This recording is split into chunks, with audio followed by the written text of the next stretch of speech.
Hey Barry Climbers, how's it going? Welcome back to the office. Excuse the mess over here.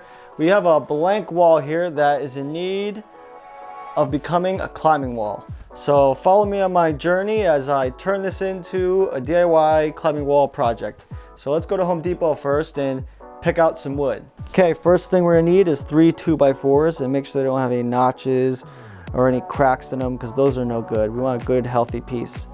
So check if they're straight, look down one end. That's a good way to check. Next, we're gonna need some plywood. Not this crap, it'll just give you splinters. Nothing like this. This is way too thin. We need something stronger than that. No good.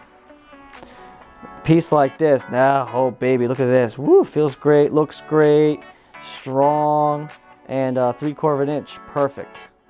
Okay, we're back at the house. So what's going on here? Well, we got the piece of wood, the plywood on the floor, and we got the 2x4s. And what we're gonna do is we're gonna basically build a frame with the 2x4s going this way, around, and all the way around a border, building a frame. And what that's gonna do is gonna stop the plywood. It's gonna make sure the plywood doesn't have any kind of give or any kind of bend in it. So we're just gonna screw that all in all the way around. Of course, this will be under the plywood and we're gonna be screwing down I'll do probably every 8 inches. So we're gonna need a drill, a handsaw to cut the thing, some screws. We're also gonna need some diapers because this project's gonna be the shit. Okay, let's get started.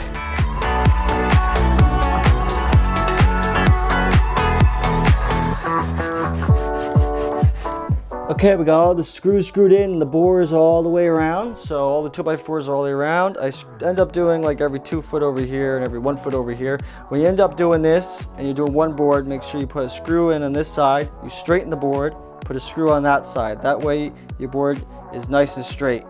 Now I'm gonna measure out, I think I might put a hole every 4 or maybe 8 inches through the whole board. That will be for the climbing holds. And after that, I'll have to take this board to church because it'll be extremely holy. So next, let's do that.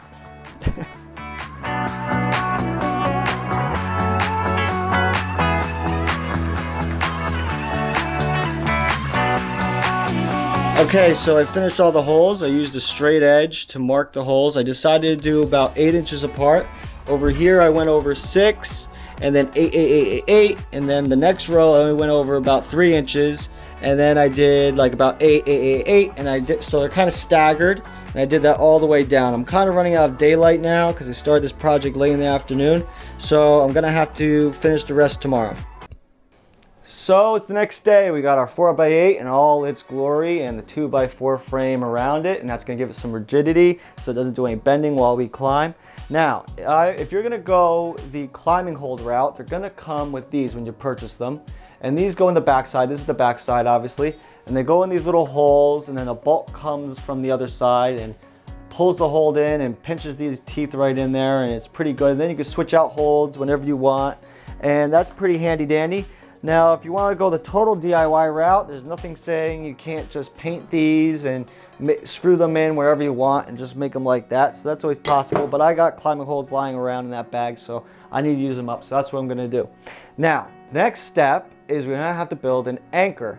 So I got a 2x8 here, and we're gonna put that horizontally across there. And since this is a 4-foot piece, that means we're gonna get 1 stud every 16 inches. Because usually studs are 16 inches apart. So we're gonna get 1 here, 1 at 16, 1 at 32, 1 at 48, and we're gonna screw that in at every single stud. So the next step is that. We're gonna find the studs and screw this bad boy in. So let's do that.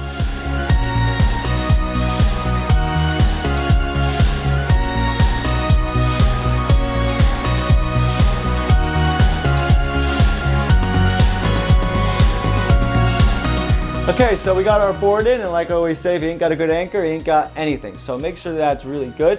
I'll say this about this, I made this an extra foot long, so there's gonna be an extra 6 inches on each side, and that was so I could still get all 4 studs in, get all 4 studs, but I was able to make this more centered in the room. So it's more centered into the middle of the room. So that's just a little note. So how are we gonna make this adjustable so it could be overhanging or inclined or whatnot? Well, I'm going to use these bolt hangers and a big girthy bolt. Now, if you're going to use a big girthy bolt, never just screw it straight into your board. Make sure you have a drill bit and you do a pilot hole. That way this doesn't act like a wedge and split your board. And make sure that that drill bit is not the same size as your screws threads. They have to be a little bit smaller than the girthy part in there, and I don't know what the technical term for that is, but yeah, make sure you do that. Now, how is it going to be adjustable? So you're going to put bolt hangers in there. What does that mean? Well, our retired climbing rope is going to make a reappearance in this episode. So I'll show you how I do that, and that is up next. Let's go.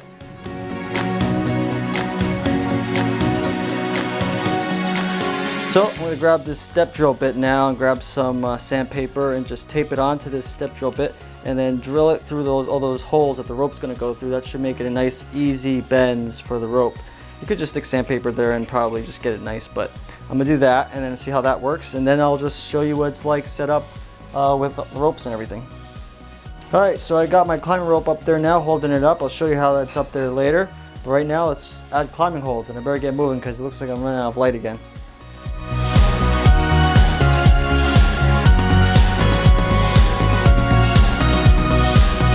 Okay, here she is with all the climbing holds in. So let's get behind here and show you how it works. Okay, first we got a barrel knot as a stopper knot.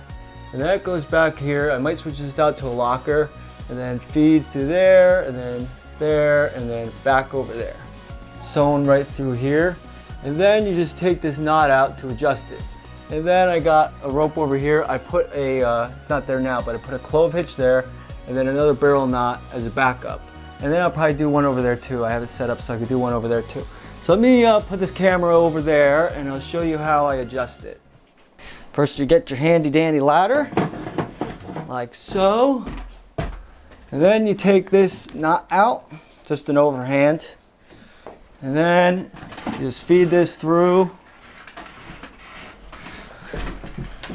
Just like that. And then we just get our desired whatever. So let's just say that. And then we're just going to put an overhand right here. Like so. And then that adjusts itself. Get nice and adjusted. And then of course, like I said, you can fix the one in the back over there. And then now you have it fully adjustable. Whatever you got, whatever it takes. That's pretty hard actually.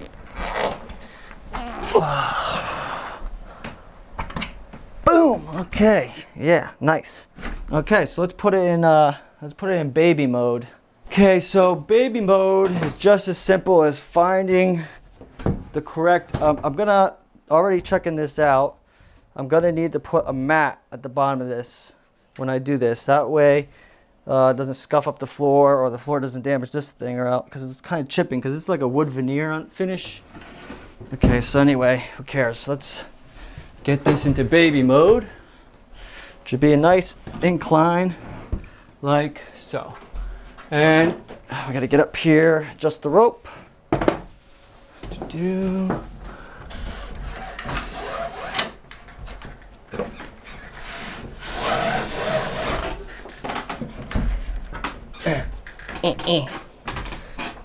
Okay. For time's sake, just gonna not make it perfect. And then bam. So that would adjust, it would hang down, make sure everything's good to go. And then if it's nice and taut up there, then it won't be able to go anywhere. You put a little mat down here for the baby, and then the baby starts climbing up like that. See if we can get Ella on here or not. And then bam, we got baby mode. Nice. Hey, come on, little girl. It's time to climb. Come on, let's go. Time to climb up here. What's this? Doesn't this look like... Do you want to touch that? Wow, what is that? What do you think that feels like? First time touching it. Here we go. Yeah. Can you get that one? Can you grab that one? Nice. Oh, good job. She's got a way to go, but let's go. Let's see if she'll stand up. Come on, can you stand yet? There you go. Oh, wobbly. I'll spot you. Whoop. Well, she'll get it. Okay, well, let's go to the outro. Okay, so I hope you enjoyed that. I actually really like making it. I use this DJI Osmo Action camera to film the whole thing instead of my 1DX. I guess I should add a disclaimer at this point. That thing is deceptively heavy, especially after you add all the holds and everything on it. So if you're gonna have your kids climb on it, make sure it's fully supervised. And if you climb on it, make sure you don't fall off and land on your kid or anything like that. Okay, I'll leave a full list of all the tools I used and everything I used down in the description below. If you have any questions, shoot them at me down there. Here's my Instagram. You can always hit me up there too, and I post photography and updates over there. And I guess that's it. Joshua Perry climbing out of this one. I'll see you guys in the next one. Later.